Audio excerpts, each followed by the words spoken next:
It takes exactly 3 seconds for a human life to change direction forever. 1, 2, 3.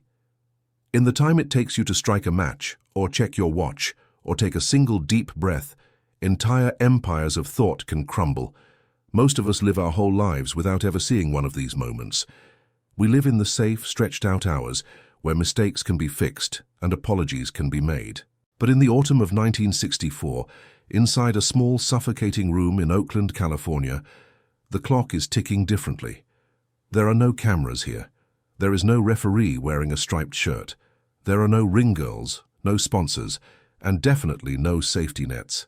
If you were walking past the building on Broadway that afternoon, you wouldn't have heard a thing. But inside, the air is so thick with tension you could choke on it. It smells of stale canvas, nervous sweat, and the heavy metallic scent of ego. On one side of the room stands a man representing 1,000 years of history. He is the chosen champion of the old guard. He has the backing of the San Francisco traditionalists, the masters who whisper behind closed doors in Chinatown. He moves with the fluid, rehearsed grace of someone who believes the world operates according to a script. He is loud, he is confident, he is performing elaborate warm-ups, snapping his silk uniform, making sure every person in the crowded room sees the lineage he carries on his shoulders. He looks at his opponent and sees nothing but a street rat, a disrespectful brawler who doesn't understand the hierarchy. On the other side stands a 24-year-old man in a grey t-shirt and cheap sweatpants. He isn't stretching, he isn't chanting, he is just standing there, perfectly still. His name is Bruce. And in exactly a few minutes, he is going to unleash a violence so precise and so controversial that people will still be arguing about the ethics of it 60 years later. But right now, nobody knows the future.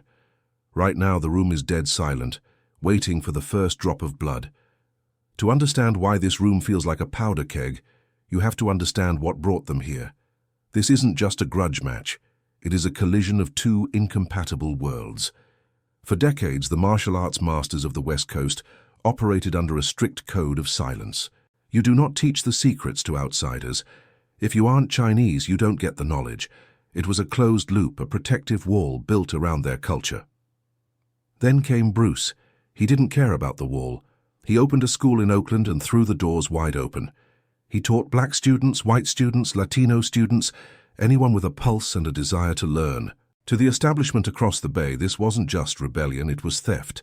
It was a betrayal of the ancestors. They sent warnings. They sent threats. Finally, they sent a scroll, an ornate, formal challenge delivered like a death warrant. The terms were simple, brutal, and non-negotiable. If Bruce wins, he can teach whoever he wants, but if he loses, he must close his school immediately. He must stop teaching forever.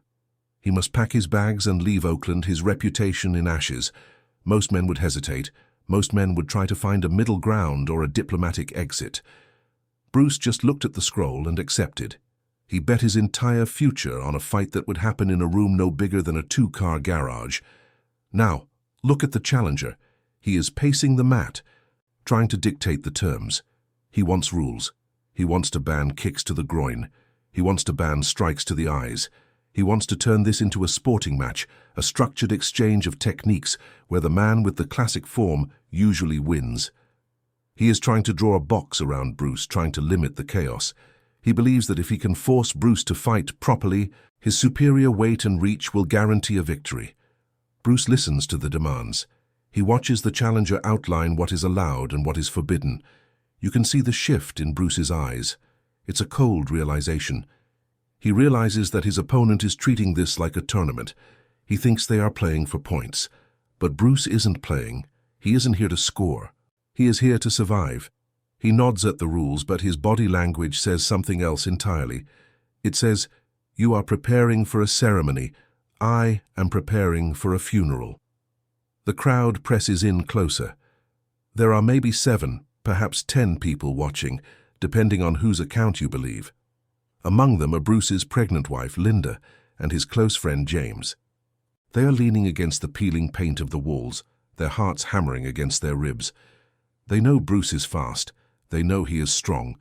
But they also know that the man facing him is a grand master of the Northern Shaolin style, a man who has supposedly never been defeated. The atmosphere is heavy, oppressive. A single cough would sound like a gunshot. The challenger takes his stance. It is beautiful.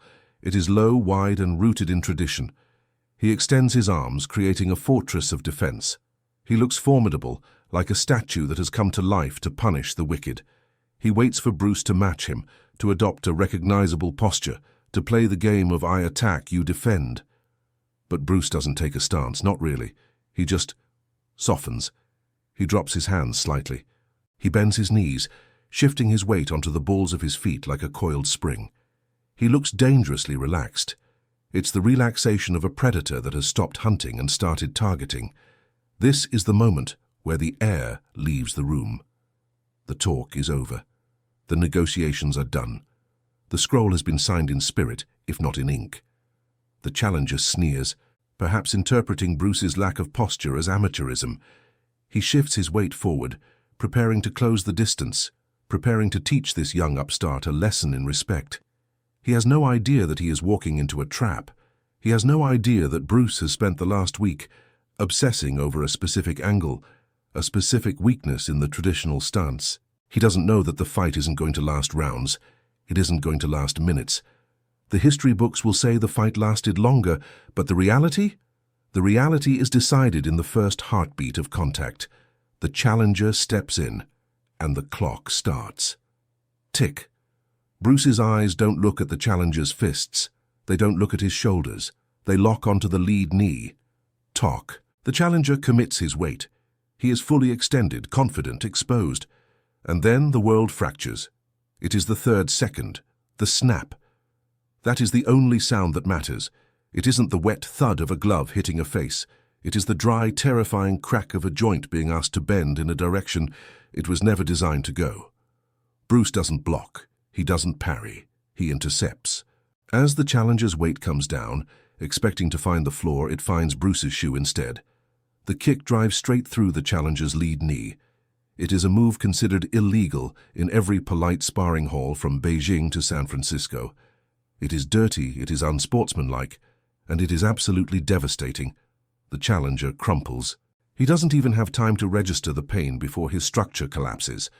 One moment, he is a grandmaster performing a traditional advance.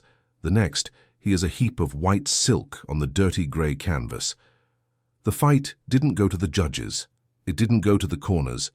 It went directly to the anatomy chart. The room freezes. The silence that follows isn't just quiet. It is the sound of a paradigm shifting. The local masters, the ones who came to see the arrogant kid get humbled, are staring with their mouths slightly open. They are processing a data error.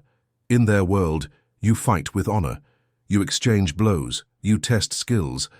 But Bruce didn't fight with honor. He fought with physics. He saw a bridge and he blew it up before the enemy could cross. The challenger is on the mat, clutching his leg. His face is a mask of shock, not just from the injury, but from the realization that his 20 years of forms and katas did not prepare him for 3 seconds of chaos.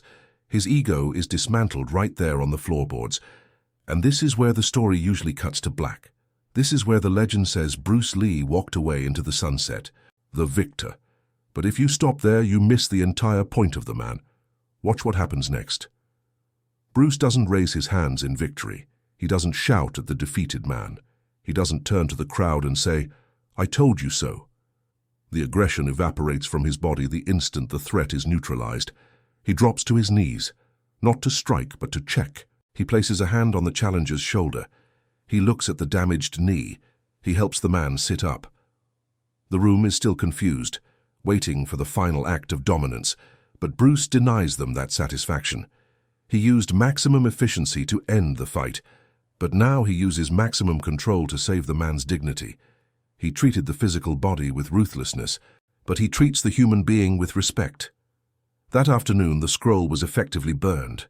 Bruce didn't leave Oakland. He didn't close his school. But something inside him changed too.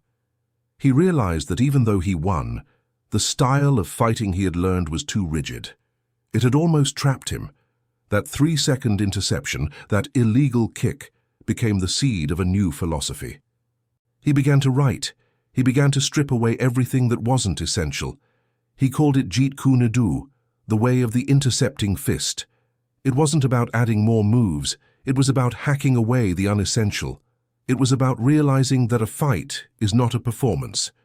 It is a problem to be solved with the fewest number of tools possible. The echo of that day in 1964 traveled far beyond the walls of that humid gym. It changed action movies, sure.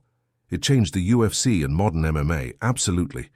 Every time you see a fighter check a kick or intercept a punch today, you are seeing the ghost of that afternoon in Oakland. But the real lesson isn't about fighting. It's about how we handle the obstacles in front of us. Most of us approach our problems like the challenger. We want the perfect conditions. We want the rules to be fair. We perform elaborate warm-ups. We worry about how we look while we are doing the work. We rely on the way it's always been done because it feels safe.